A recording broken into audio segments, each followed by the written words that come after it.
road.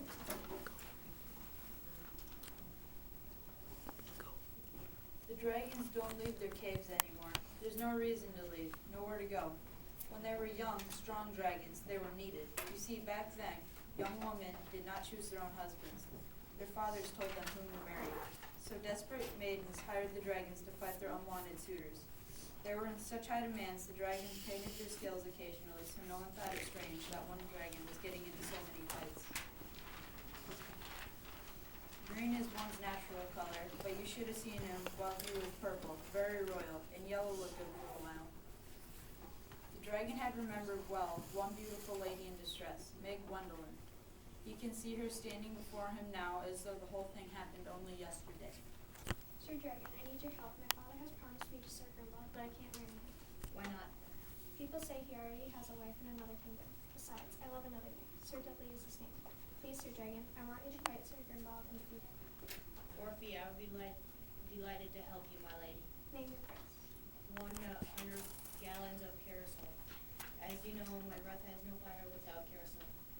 Agreed, but after you defeat Sir Grimble, I want you to fight my knight, Sir Dudley, and let him defeat you. If my plan succeeds and I marry Sir Dudley, I will double your fee. The dragon readily agreed. She told the dragon her plan, and they had it all worked out, and she left. One cannot fight if one's opponent does not know the obsolete dragon.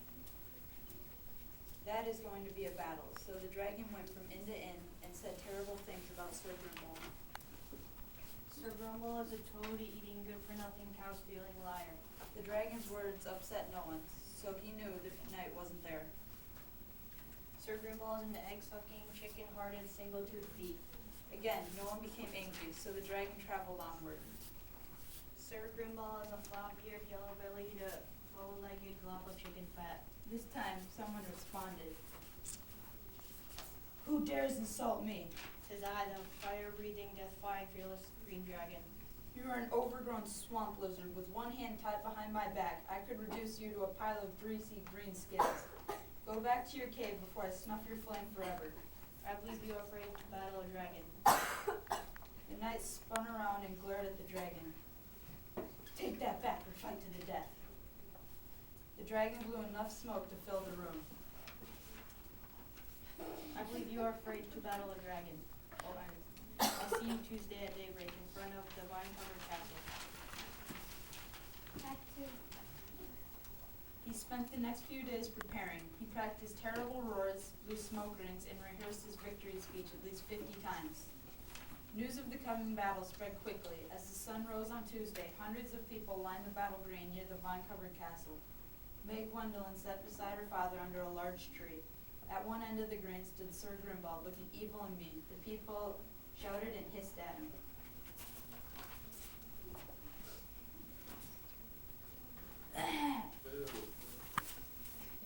He stood at the other end of the green, handsome and dignified.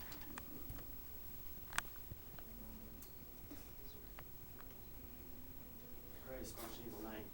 Let the fight begin. Gah! Sir Grimble charged and met the dragon in the center. But the he looked behind he thrust his lance at the dragon's side. It bounced off. Sir Grimble challenged the dragon again. This time he swung a battle axe at his neck. But the weapon broke in two when it struck the dragon's hard scales. Then Sir Grimble attacks once more, waving a mighty club. Prepare to die, dragon. Enough of this play. Billowing black smoke and roaring the dragon's loudest roar, the dragon attacked. He knocked Sir Grimble from his horse and backed him against a tree.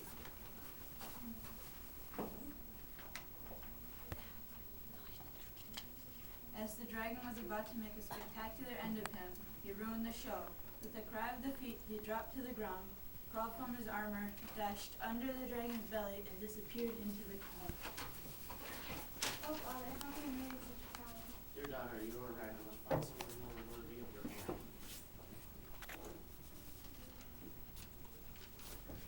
Excuse me, sir, but there's no need to find another suitor. Free your daughter. She now belongs to me. Mistress, you have no right to her. But I do. I won the battle. Maid Gwendolyn is my prize. Help me, save me. If any man can defeat this dragon, he may marry my daughter. The people looked at each other nervously. Would anyone accept the challenge? I will fight the dragon. It's Sir Dudley. He has saved many a lady in distress.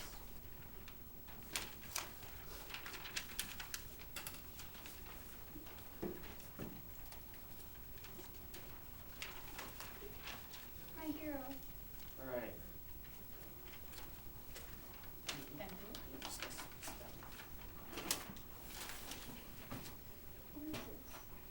you. What color will you paint your scales next? What name will you fight under? How much will you charge to help me avoid a terrible marriage? After the people left the green, the dragon crept silently to his cave. At the entrance, he found 200 gallons of kerosene, just as Meg Gwendolyn had promised.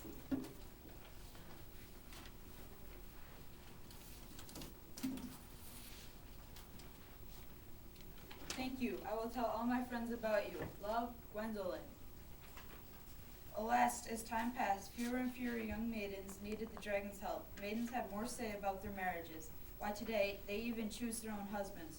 Modern women have no use for dragons, so the dragon and all other dragons have become obsolete. But the dragon doesn't want to sit in this dark, drafty cave blowing smoke rings for the rest of his life. That's why he's opening a school. He'll train young dragons for dramatic roles in video games and movies. With his acting talent, he knows he'll be a smashing success.